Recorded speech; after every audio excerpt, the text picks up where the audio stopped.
ټاکل شوي چې سبا د پاکستان لومړی وزیر عمران خان د ولسمشر غني په بلنه کابل ته راشي. د بهرنیو چارو وزارت وایي د دې سفر په جریان کې به د پاکستان لومړی وزیر له افغان چارواکو سره د سولې بهیر، امنیتي، سیاسي، تجارتي او اقتصادي همکاریو په پراختیا خبرې او بحثونه وکړي. د دې سفر په جریان کې به د سولې په اړه خبرې وشي، د اقتصادي، سیاسي، امنیتي او تجارتي همکاریو په پراختیا باندې به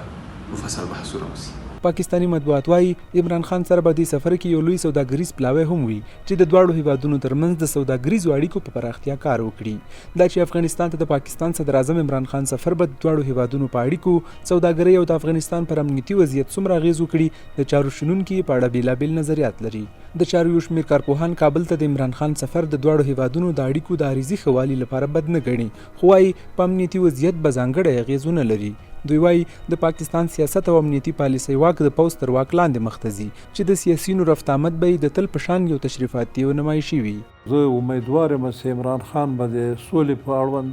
د خپل ذاتي ښه نظر ولري او ښه موقف به ولري، خو متاسفانه د پاکستان څارګرې اداره ایسای او د هغوی پوځیان به په هیڅ وجه عمران خان پرې نه دي چې د هغه ښه نیت چې لري هغه عملی کې هغه تظاهر هته ورکړي. تظاهر خو یې ورکړی دی، ولې د عملي کولو لپاره به ایسای او پوځیان پرې نه دي. د اقتصادي چارو یو شمېر څېړونکي بیا له عمران خان سره په دې سفر کې د سوداګریز پلاوي شتون په ښه نیت نیسي او وایي د پاکستان او افغانستان ترمنځ راکمه شوې سوداګرۍ د پراختیا لپاره باید دواړه هیوادونه هڅې وکړي. دوی وایي د دواړو هیوادونو ترمنځ وړاندې د کال 3 میلیارډ ډالره سوداګري کېدله، خو اوس دا شمېره 200 میلیونو ته راټیټه شوې ده. دغه سفر په سیاسي او امنیتي لحاظ سره دومره ګټور تمام نشي، خو په اقتصادي برخه کې به افغانانو ته او پښتونخوا پښتنو ته